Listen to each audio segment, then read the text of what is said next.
வணக்கம். 12 மணி செய்திகளுக்கு வரவேற்பது நான் நந்தா. முதலில் இந்த நேரத்திற்கான தலைப்புச் செய்திகளை பார்க்கலாம்.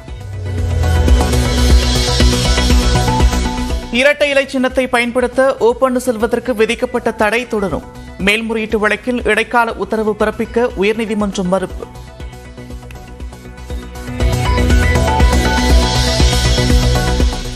இரட்டை இலைக்காக ஓ பன்னீர்செல்வம் தேர்தல் ஆணையத்தை அணுக உயர்நீதிமன்றம் அனுமதி. மேல்முறையீட்டு வழக்கு தொடர்பாக எடப்பாடி பழனிசாமி பதிலளிக்கவும் ஆணை.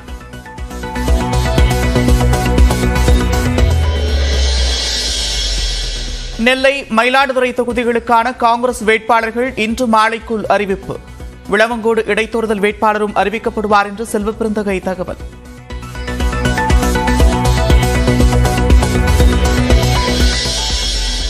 நெல்லை தொகுதியில் காங்கிரசின் உத்தேச வேட்பாளருக்கே கடும் எதிர்ப்பு. மயிலாடுதுறை தொகுதியில் களம் காண பலரும் போட்டி போடுவதால் வேட்பாளரை தேர்வு செய்வதில் தாமதம் என்று தகவல்.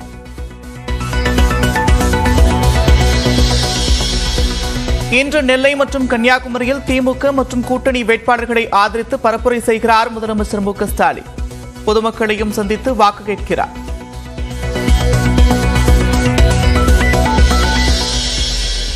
விஜயகாந்தின் மகன் விஜயபிரபாகர் தனக்கும் மகன் போன்றவர் என்று கூறிய ராதிகா சரத்குமார்.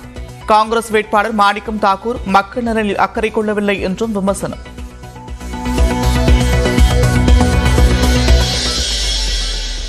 இரட்டை இலை தொடர்பாக ஒரே வழக்கை ஓ பன்னீர்செல்வம் திரும்ப போடுவதாக ஆர்.பி. உதயகுமார் சாடல். அடையாளம் கொடுத்த இயக்கத்தையே ஒழிக்க பார்ப்பதாகவும் வணக்கம் தமிழ்நாடு நேர்காணலில் குற்றச்சாட்டு.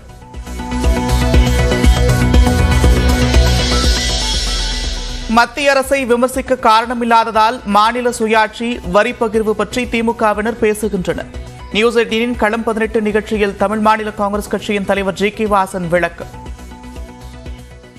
இன்றைக்கு திமுக அதிமுகவுக்கு மத்திய அரசினுடைய ஆளுமை திற நிறைந்த பிரதமர் மீண்டும் வெற்றி பெறப் போகிறது என்ற உணர்வு அவர்களுக்கு ஏற்பட்டிருக்கிறது. இப்படி இருக்கும்போது இது போன்ற பிரச்சனைகளை கிளப்பினால் மக்களை குழப்ப முடியும், வாக்கு வங்கி வாங்க முடியும் என்று நினைக்கிறார்கள் என்பதுதான் உண்மை நிலை.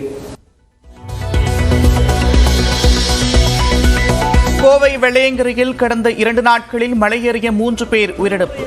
இன்று அதிகாலை 4 மணிக்கு தேனியைச் சேர்ந்தவர் மயங்கி விழுந்து மரணம்.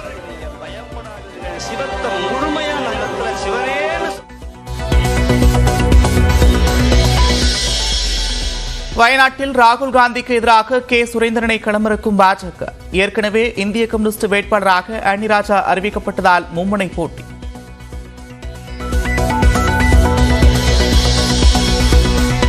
சிதம்பரம் அருகே கிராமங்களில் வீடுகளுக்குள் புகுந்த 2 முதலைகள்.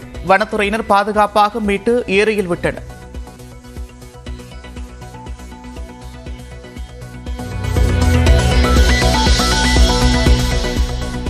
புதுக்கோட்டை மாவட்டம் அறந்தாங்கி அருகே நகைக்கடை மற்றும் பாத்திரக்கடையில் பயங்கர தீ விபத்து.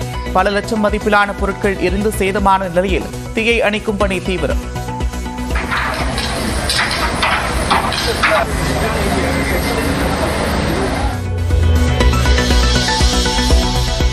கேரளாவின் கொல்லத்தில் பெண் விடவிட்டு ஆண்கள் பங்கேற்கும் திருவிழா. கையில் விளக்கு ஏந்தி பங்கேற்ற பல்லாயிரம் பேர்.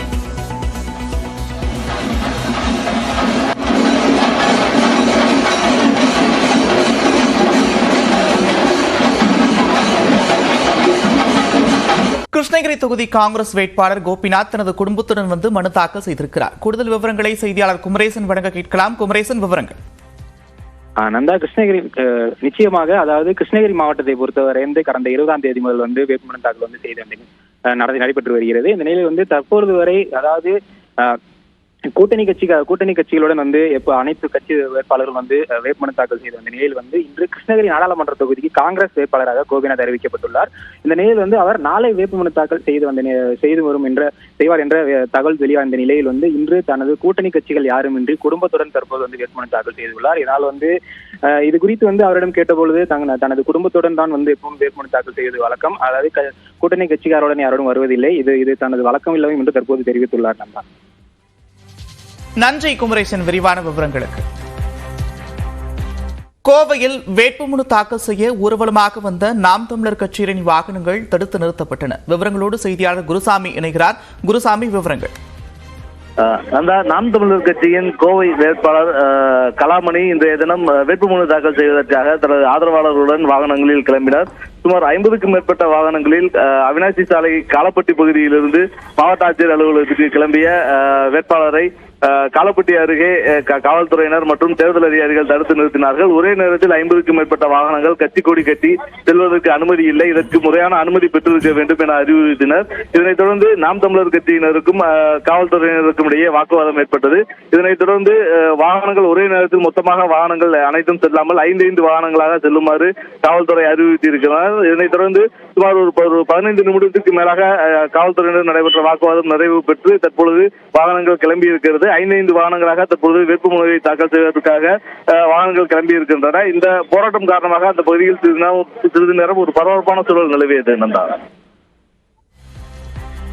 நன்றி குருசாமி விரிவான விவரங்களுக்கு.